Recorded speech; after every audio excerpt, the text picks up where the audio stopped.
작년 이맘때쯤 한국말도 제대로 못하는 외국인 가족이 나무 대문 하나랑 마당 하나에 반해버릴 거라고 누가 말했다면 아마 코웃음부터 쳤을 거예요. 그런데 그게 실제로 벌어졌습니다. 처음의 시작은 아주 조용했어요. 누가 정성스럽게 붓글씨로 쓴 편지 한 장, 그리고 여백의 2개 동그라미랑 비뚤비뚤한 화살표 하나가 그려진 지도 한 장이 다였죠. 그 화살표 끝이 가리키는 곳은 전라도 어디 조용한 시골 마을이었고요. 그 가족은 커다란 여행 가방 하나, 그리고 열린 마음 하나만 들고 도착했어요. 겉보기엔 그냥 오래된 한옥한 채였지만 그 안에서 그들이 마주하게 될 것들은 그 사람들이 상상도 못했을 만큼 깊고 따뜻한 경험이었답니다. 대문을 처음 넘을 때 그들의 눈빛이 아직도 기억나요. 모든 게 새롭고 낯설지만 왠지 모르게 익숙한 듯한 이상하죠? 아직 온돌의 따뜻함도 모르고 매화가 피어날 조짐도 없던 그 순간. 그저 시작이었을 뿐인데 그때 이미 무언가가 바뀌고 있었어요. 자, 그럼 이야기를 시작해볼까요? 전라도 어느 작은 시골 마을. 공기부터 달랐어요. 구불구불한 시골길을 자동차로 따라가다 보면 논 사이로 팽나무들이 서 있고 멀리선 산자락이 안개처럼 흘러내리고 있었죠. 알바레즈 가족이 처음 그 마을에 도착했을 땐 모두 멍하니 차에서 내릴 수밖에 없었어요. 이 여긴 어디야? 루시가 손에 인형 토끼를 꼭 쥔 채 물었어요. 8살짜리 아이 눈엔 모든 게 낯설고 이상하게 보였겠죠. 마을 어귀엔 나무로 만든 정갈한 대문이 있었는데 그 앞에서 기다리던 할머니 한 분이 활짝 웃으시며 다가오셨어요. 짙은 주름 사이로 반가움이 가득 담긴 그런 웃음이었죠. 어서 와요. 여기까지 오느라 힘들었지? 여기 내 집이여. 말은 잘 안 통했지만 마음은 통했던 걸까요? 할머니는 손짓으로 가방을 들어주시고 마당이 훤히 보이는 한옥 안으로 안내하셨어요. 문을 열었을 때 나무 향이 가득했어요. 창문 너머론 툇마루가 보여서 루시는 벌써 신이 나 뛰쳐나갔고요. 제임스, 이거 봐봐. 마리아가 살짝 흥분한 목소리로 부엌을 가리켰어요. 여기 장독대야. 진짜로 말로만 듣던 그거. 한옥은 아주 오래되어서 삐걱 소리도 나고 벽지는 좀 뜯겨 있었지만 이상하게도 전혀 불편하지 않았어요. 오히려 무언가 따뜻하고 부드러운 느낌이 계속 들었죠. 그날 저녁 마을 분들 몇 분이 집 앞 마당에 모였어요. 직접 농사 지으신 김치며 된장, 나물들을 바구니에 담아오셨고 양손 가득 떡이며 과일까지 들고 오셔서 마당이 금세 시끌시끌해졌죠.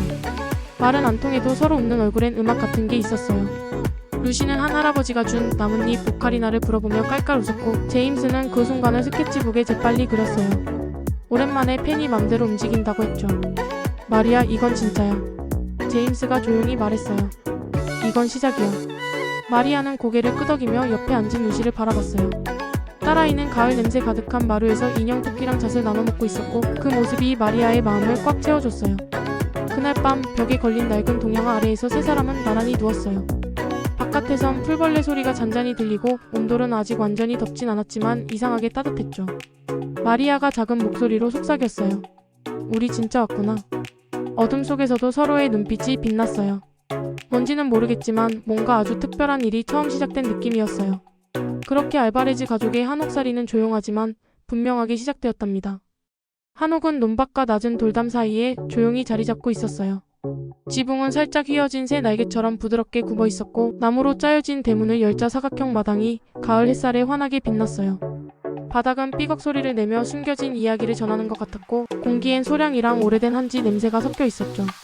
루시는 현관 앞에서 신발을 벗고 조심히 온돌 위로 올라갔어요. 발밑이 따뜻하자 그녀는 피식 웃으며 말했어요.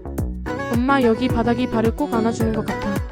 마리아는 무릎을 꿇고 앉아 창문이 나무살을 손끝으로 따라 그었어요. 조심스러운 손길로 낡은 나무를 어루만지면서 어디선가 들려오는 바람 소리를 들었죠. 그 옆에서 제임스는 말없이 벽에 번져있는 먹물 자국이랑 문 옆에 걸려있는 낡은 붓들을 바라보고 있었어요. 말은 없었지만 그 눈빛은 뭔가 울리는 듯 깊었어요. 해가 저물 즈음 마을 어르신들께서 음식을 들고 찾아오셨어요. 예쁜 보자기로 감싼 떡, 손수 담근 된장과 고추장까지 하나하나 정성스러워 보였죠. 그 중에 할미라고 불리는 할머니 한 분이 마리아의 손을 꼭 잡고 영어로 또박또박 말했어요. 이제 여기가 내 집이야. 그 순간 마리아의 눈가가 살짝 붉어졌어요. 말은 다 알 수 없어도 진심은 느껴졌거든요. 저녁엔 마루에 앉아 다 함께 둘러앉아 밥을 먹었어요. 따뜻한 찌개에서 올라오는 김이 창문을 흐릿하게 만들고 그 뒤로 저녁 노을이 스며드는 풍경이 보였죠. 바깥 마당엔 고양이 한 마리가 유유히 걸어다니고 있었어요. 꼭 자기가 여기 주인인 것처럼 당당했죠. 루시는 고양이를 가리키며 말했어요. 엄마, 제 이름은 토끼야. 친구들이 자꾸 토끼라고 하던데 그냥 그게 좋을 것 같아. 제임스가 웃으며 고개를 끄덕였고 마리아도 조용히 루시의 머리를 쓰다듬었어요. 그렇게 그날 밤 한옥안은 조용하고 따뜻한 평안함으로 가득 찼답니다. 시간이 조금씩 흘러서 어느새 몇 주가 지나버렸어요. 아침이면 햇살이 한옥의 한 지창을 통해 은은하게 들어와서 방 안을 노랗게 물들였어요. 그럴 때마다 뭔가 꿈결처럼 따뜻한 느낌이 들었죠. 제임스 씨는 다시 그림을 그리기 시작했어요. 처음에는 좀 어색해 보였는데 어느 순간부터 붓질이 부드럽게 풀리더니 마을 밖에 산들이며 이웃 어르신들 얼굴, 마당에서 졸고 있는 토끼까지 하나씩 화폭에 담기더라고요. 그는 조용히 하지만 열심히 그림에 몰두하고 있었어요. 마리아 씨는 집 한쪽 빈방을 정리해서 작은 교실처럼 꾸몄어요. 동네 아이들한테 영어를 가르쳐주고 아이들도 마리아에게 한국어를 알려주고요. 서로 손짓하고 웃으면서 배워가는 모습이 참 보기 좋았어요. 루시는 뭐 말 안 해도 아시겠지만 금방 친구들이랑 어울렸어요. 동네 아이들이랑 줄넘기하고 대나무 숲에서 술래잡기도 하고 땀 뻘뻘 흘리면서 뛰어다녔죠. 어느 날 저녁엔 무릎에 흙 묻힌 채로 후다닥 들어오더니 눈을 반짝이며 말했어요. 엄마, 오늘 지우 할머니랑 김치 담갔어. 진짜 손으로 막 버무려서 만들었어. 그 말에 마리아는 웃으면서도 깜짝 놀랐어요. 그래도 아이가 이 마을에 이렇게 잘 적응해서 고마운 마음이 컸죠. 이 가족은 조금씩 하지만 깊게 익숙해지고 있었어요. 식탁에 둘러앉을 땐 자연스럽게 다 함께 양반다리로 앉고 귤이나 조그만 선물 챙겨서 이웃집에 드릴 땐 조심스럽게 인사하며 드리곤 했어요. 어색하지 않게 이제는 스스로 이웃이 되어가고 있었던 거예요.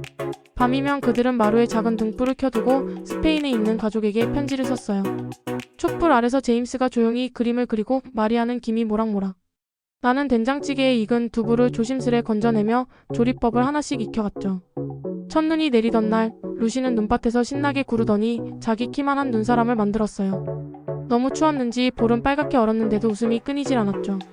엄마, 얘 이름 눈깍지야. 귀엽지? 그 말에 마리아와 제임스는 서로 눈을 마주치고 소리내어 웃었어요.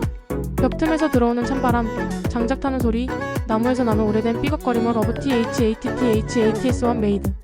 그 집을 진짜 집답게 느껴지게 했어요.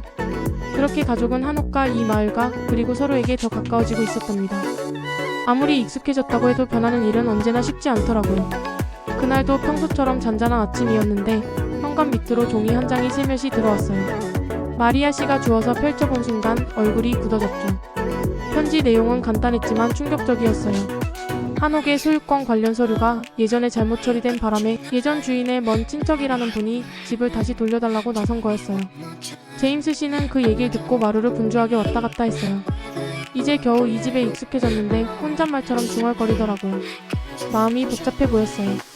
마리아 씨는 겉으로는 덤덤했지만 손에 들고 있던 서류들을 꼭 쥐고 있었죠. 그러면서도 바로 통역사랑 변호사를 찾아 연락을 돌렸어요. 뭐든지 해결해 보려는 눈빛이었어요. 그런데 이상하게도 루시는 말이 없어졌어요. 밝게 웃던 그 아이가 말이에요. 이제는 조용히 방에 틀어박혀서 한옥 그림을 그리고 있었어요. 둥글둥글한 기둥, 팻마루 위에 앉은 토끼, 장독대, 그리고 루시 돌이라고 이름 붙여준 마당의 작은 돌까지. 눈에는 슬픔이 가득했지만 그리움이 배어 있었어요.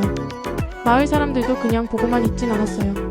동네 어르신들은 마리아 씨 가족을 위한 편지를 한자 한자 눌러서서 추천서를 써줬고 아이들은 마리골드 꽃을 모아 집 앞에 두고 종이접기로 우리의 루시 돌이라고 적은 쪽지를 남기기도 했어요.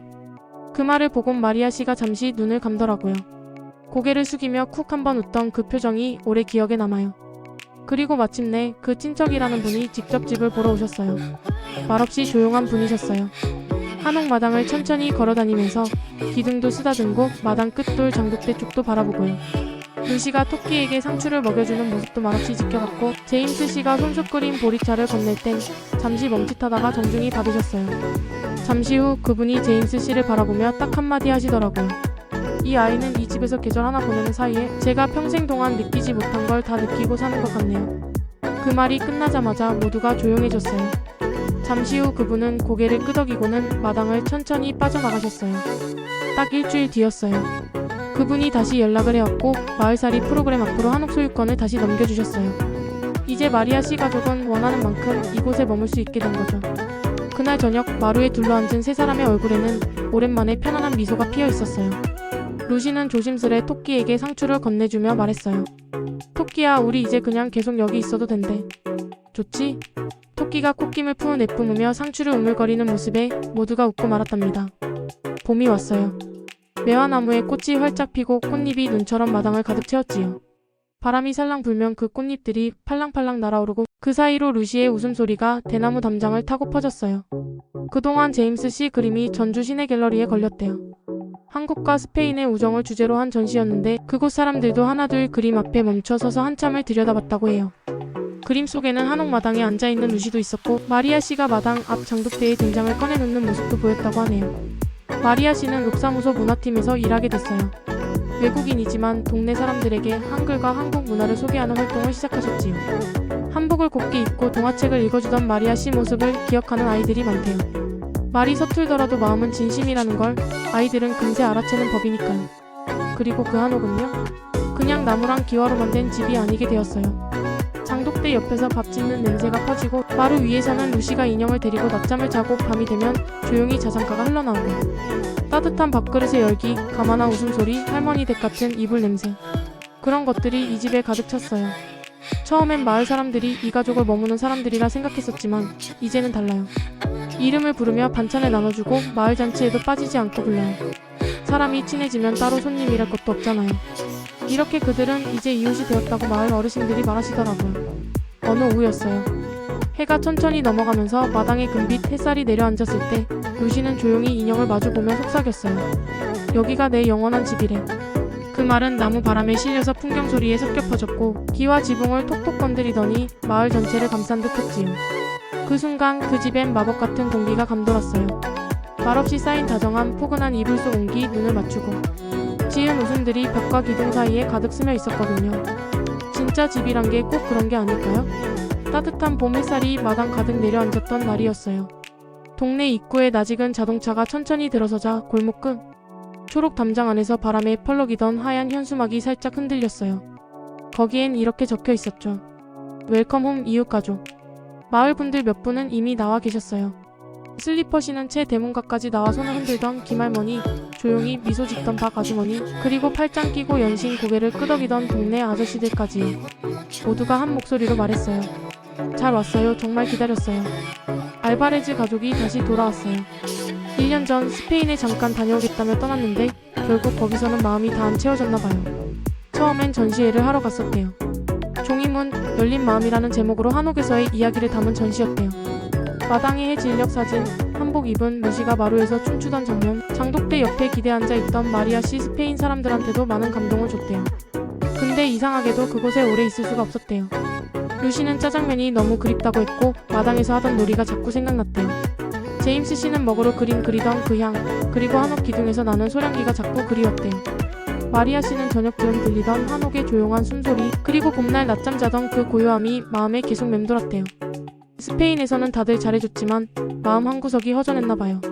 결국 세 사람은 짐을 다시 쌌고 한국행 비행기에 올랐어요. 이번에는 손님이 아니라 정말 그 집의 일부가 되어 돌아온 거였어요. 집 대문을 밀고 들어서자 낡았지만 여전히 정겨운 마루가 그들을 기다리고 있었어요. 루시는 신발도 벗기 전에 마당으로 달려나갔고 파릇파릇 돋아난 풀잎 위를 맨발로 뛰어다니며 외쳤어요. 엄마, 내 집으로 돌아왔어요. 제임스 씨는 여전히 그 자리에 있는 붓들과 먹을 꺼내더니 조용히 한지 위에 손을 그었어요. 손끝에 잔잔한 떨림이 있었지만 입가에는 오랜만에 보는 평온한 미소가 번졌어요. 마리아 씨는 부엌에 들어가 조심스레 쌀을 씻고 다시 밥 냄새를 피웠죠. 그 냄새가 장독대 뒤로 퍼지면서 마당 전체에 옛날 그 느낌이 다시 돌아왔어요. 이젠 이 가족은 한국에 잠깐 와있던 외국인이 아니에요. 마을 사람들도 말하더라고요. 여긴 이제 그 집도 아니고 저 집도 아니고 다 같이 사는 집이지. 그날 저녁 해가 지고 붉은 노을이 한옥기와 위를 천천히 지나갈 쯤 루시가 나직이 말했어요. 엄마 들었어요? 마당이 다시 노래하고 있어요. 마리아 씨는 루시를 안아올리며 웃으며 대답했죠.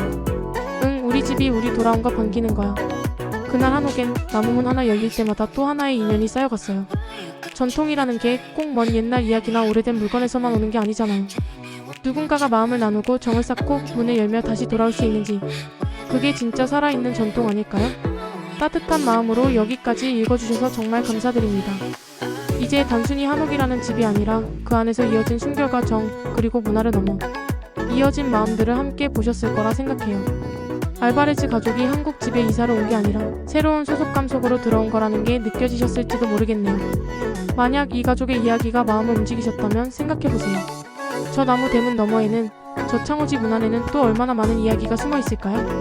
마치 루시가 그날 마당으로 뛰어나가 현관문을 활짝 열었듯이 이번엔 여러분이 마음의 문을 살짝 열어보시면 어떨까요? 우리 일상 속엔 아직도 따뜻하고 소중한 이야기들이 기다리고 있어요. 누군가에겐 집, 누군가에겐 추억, 또 누군가에겐 두 번째 기회의 공간이요. 이 이야기 좋으셨다면 좋아요 꼭 눌러주시고 채널 구독도 부탁드려요.